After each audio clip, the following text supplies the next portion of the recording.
And then there was an aftermath, which was that 2 weeks before the festival, Pride Events UK or Freedom UK or whatever they call themselves, cancelled the Pride Festival. They said it was because the ticket sales had been too low and they couldn't continue. In fact, you can find this online. It says the organisers, Pride Events UK, Pride Events Limited, whatever they call themselves, said on Friday that 1/3 of the 100,000 tickets had been sold and there was still 2 weeks to go. A spokesman, Lottie Fitzgerald, said the decision to charge for the tickets was essential to prevent cancellation of the event.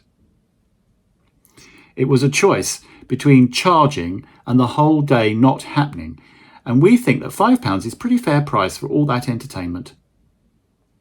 It's going to be more elaborate and camp than ever this year, she said. Last year's event, which was run by a different company, just unpersonous, made a loss because people were only asked to give £3 donation, but hardly anybody did. So the organisers ended up with lots of debt. Well, that's a complete lie, because we know that we made our targets when it came to the income. It was our budget which was overspent.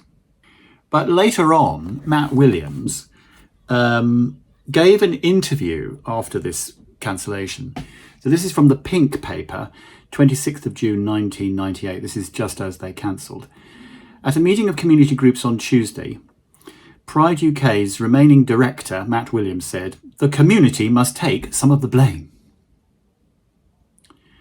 for the festival not going ahead, as tickets were not bought soon enough. Both Lambeth Borough Council and Pride UK have blamed each other for the cancellation of the event.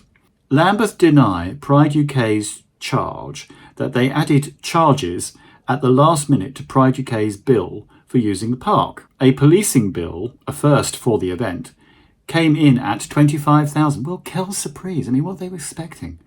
And Lambeth also required a £25,000 deposit to cover any damage to the common.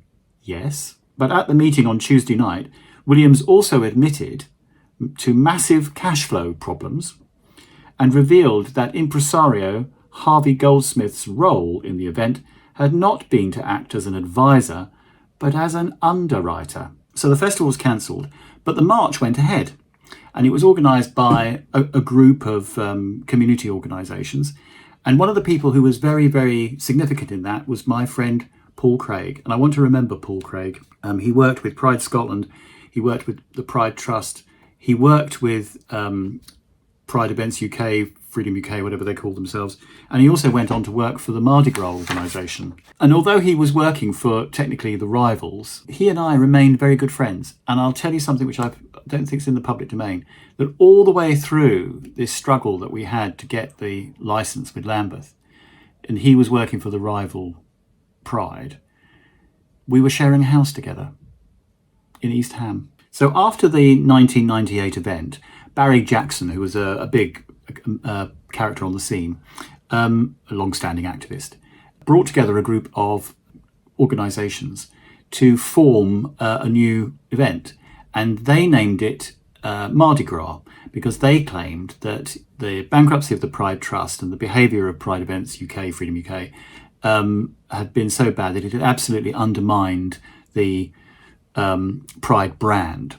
I think what they were thinking was that it would be easier to monetize something called Mardi Gras rather than something called Pride. And actually, when Mardi Gras went away and Pride came back, we never had a free event ever again.